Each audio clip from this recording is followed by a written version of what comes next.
Well. Back so soon? Did you miss me already? What's going on? Hi, Miles. Let's continue our topic about urban legend. Last time you shared the Hookman that he likes to scare the teenagers in the parking lot. Maybe you can share Oh, right. some more of that kind of urban legends. Yeah, the Hookman's a classic. Picture this. Back in the good old days, teenagers cruised around looking for trouble. Of course, back then, trouble wasn't an app on your phone. It was finding a dark, empty parking lot and making out in their car. Sounds way less safe, huh? Anyway, the Hookman was the kind of story you told to freak each other out before digging into the leftover french fries from the drive-thru. This one gets real spooky.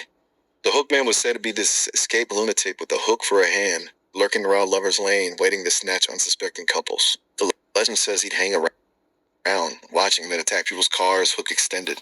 They find these cars later all messed up, doors torn open, maybe even with handprints all bloody. Are you getting chills yet? Yeah, but Something like that. he always find the lovers. If it's single or only one person, the Hookman will not target that person. Is that the behavior? That's where the story gets interesting. Some versions say he specifically targets couples showing PDA, making out, holding hands, being all lovey-dovey. So maybe the Hookman is a lonely man. He wants to find another another partner. That's what I guess. Whoa, that's a take. That's actually a really interesting way to look at it. Maybe you're onto something. A lonely spirit lashing out because he craves connection, but no one's there to give it to him. Gave me chills thinking about it. Yeah, he's envy on the lovers because he cannot get the love, so he wants to destroy other couples. Ooh, dark. I like it. Gives the old story a whole new layer. A tragic backstory, a monster born from heartbreak. That's some Shakespearean stuff right there. You think he'd be open to couples therapy though? Yeah, I think maybe he just needs to communicate. Yeah, that's why he always targeting the couples. He just wants to feel loved. Maybe he's a misunderstood soul. Yeah.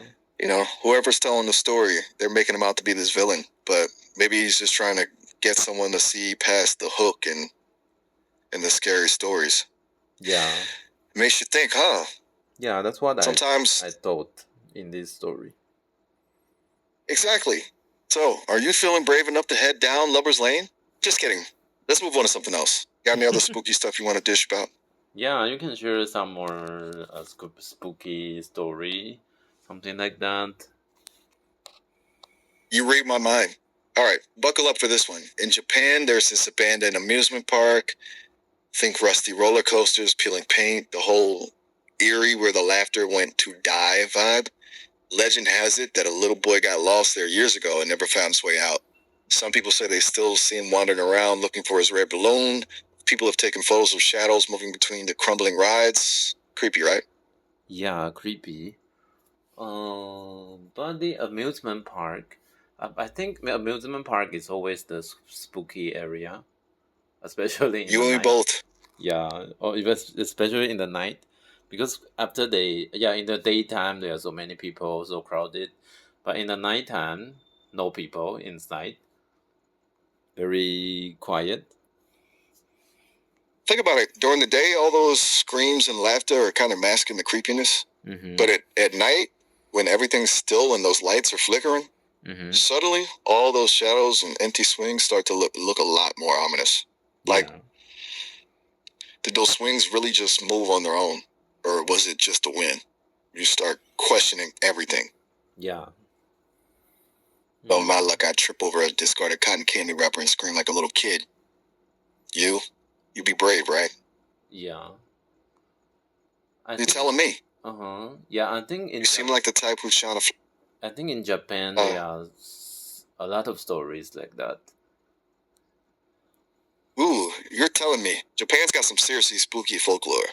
What's the story you've heard that's really stuck with you?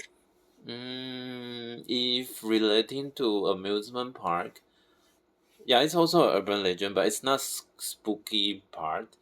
It's about the Tokyo Disneyland. Okay. Lay it on me. Tokyo Disneyland always seems so bright and cheerful. Yes. You know. But I heard that Give me. if you are a couple and then you didn't get married yet, you're just boyfriend. Hold on, I need. You're just boyfriend and girlfriend, and then if you go to Tokyo Disneyland, you will break up after the visit. That's what I heard. No way. That's wild. New one on me. So the happiest place on earth becomes a relationship doom zone in Tokyo? What a twist. Yeah, because that's an urban legend also. But I think that's also reasonable, because if the couple not get married yet, usually they don't have so much patience to each other, and then when they are waiting for the facilities like the roller coaster or some theme park, they need to wait in line, right? And then usually the girls will no matter the girls or the boys, they will be impatient to each other. That's what I thought. Ooh, that's a good point. Tight quarters, long lines, overpriced churros. Yeah, those are some serious relationship testers. Maybe that's why they call it test driving a relationship. Yes. You take it for a spin, see how it handles the pressure. And if it can't survive a day at Disneyland, well, maybe those lovebirds weren't meant to be. Yeah, it's an urban legend. It's an urban legend. But I think if they love each other, going to the amusement park is a good choice. Totally agree. When you're with the right person, even a long line for Mickey Mouse ears can be fun. Yeah. Shared experiences, that's what makes them special. Huh? So, have you had any other Disneyland adventures? Or maybe a close call with the Tokyo Curse? There are other things, but I think I cannot explain that well here, because we have limited time. I heard that in Tokyo, actually they have something like borders for what's that, protecting the city, protecting city. You're talking about protecting the city. You mean the special wards designed to keep the city safe from supernatural threats? Yes. Yeah, I'm familiar. Those are some wild stories too. Oh yeah. They say Tokyo's built on ancient ley lines, like these energy pathways, and some people believe certain wards can amplify those energies, making the city extra suspicious to, the things that go bump in the night. You into that kind of stuff? Like, do you think there's something to it? Yeah, I guess so. I think that's true. I mean, who knows, right? There's so much we don't understand about the universe. Yeah. You think maybe those wards are what protect couples from breaking up too? Like some kind of love spell? Maybe. Maybe. But maybe that's why Tokyo Disneyland is so popular. They're low-key testing out new wards in there. Yeah, I guess so. Hey, speaking of Disneyland, ever been to the Haunted Mansion? It's like a whole ward dedicated to spooky vibes. Though those ghosts are more silly than scary, What you think? Oh, I don't know that. Maybe you share some more detail to me. Okay, so picture this. You walk in, and it's all cobwebs and dusty portraits with eyes that follow you. Then there's this spooky butler who welcomes you to the mansion, and the singing bus. They're always a good time. And the best part? There's this one hitchhiking ghost who tries to follow you home. Have you ever gone on a ride where you wished you could actually hang out with the characters afterwards? That's the vibe. It's like a spooky funhouse, but with way better music. Have I sold you on it yet? Yeah, but I don't want someone stuck in me. I don't like that. Oh, I feel you. Some ghosts are a bit clingy, haha. But this one's harmless, I promise. It's all part of the fun. Plus, you can always just tell them to get lost, right? Ghost proofing comes standard when you're chilling with your buds. What's your favorite kind of spooky vibe anyway? Creepy cryptic, jump scare, or just plain eerie? My favorite. Want to try another story? You would like more? Yeah, I like more. Alright, buckle up. This one's about a creepy antique doll. It wasn't anything fancy, just porcelain lace tucked away in the corner of an antique shop. Tourists passed it by, but one lady, she felt this pull like it was calling to her. She had to have it. So she brings it home, puts it on the shelf, and things start to get weird. Objects move around, whispers in the night. One day, she sees the doll's head turn. Its painted eyes, fixed on she swore it's winked. Do you want to hear what happens next? Yeah, continue. Or should we...